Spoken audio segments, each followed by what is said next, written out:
Statistically, someone will leave the perpetrator 7 times before leaving for good. Perpetrators have a history of things will get better, I'll try harder, I'll make change. And so you try to preserve relationships, you go back, and sometimes those changes don't last. And so the victims come back, and there's a lot of shame in that. And we try to reduce that shame, but sometimes it's shameful to say, I stayed at this Harbor House, I stayed for 90 days, you set me up with housing, and I went back. And they call again. And we start the whole process over. As a survivor of domestic violence, I hope that what I do brings hope to other people, because I don't think at one time I could have imagined myself in this position. So these are my people, and this is how I give back.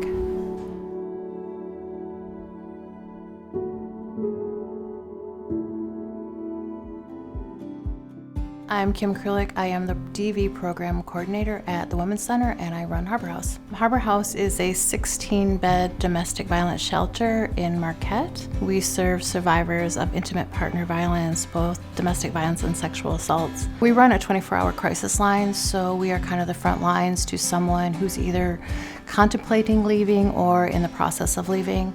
And so we initially do a safety plan.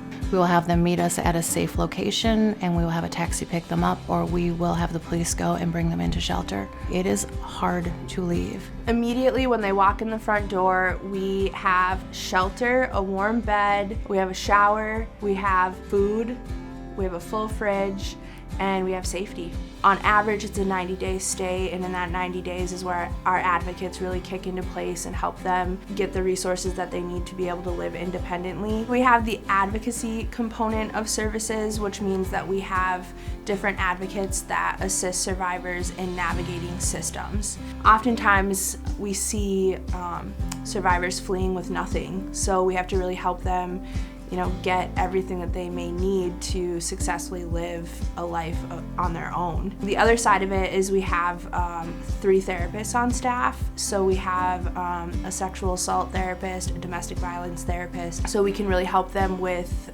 building coping skills and different mechanisms in place to ensure their safety and ensure that they're living a life that they feel is gratifying. We do something called court advocacy. So we'll attend any of their court events that we're able to attend and be of support for them during that process. Helping these women and men find their voice is huge for us. And so we hear a lot of when someone comes in, how can we help you? I don't know. What do you need? I don't know. And then 2 months later, having someone come to you and say that I just got a job and I passed the interview, or being able to tell their story, or being able to share their experience is huge. I think that empowerment is the underlining idea in everything that we do. Every single step that we take and every single service that we provide is in order to empower a person to live an independent life of their choosing. I think the Women's Center, empower survivors by helping them find their voice again, by helping them feel safe in situations that they didn't feel safe in the past. They bring their own power back, but we help them find that power and that strength within them. I think that the most rewarding thing is seeing somebody's eyes light up when they realize that they are in control of their own lives for the first time in years.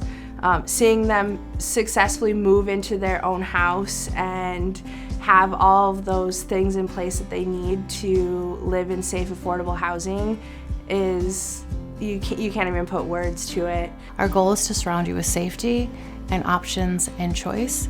So we realize that first call might be the only call you make.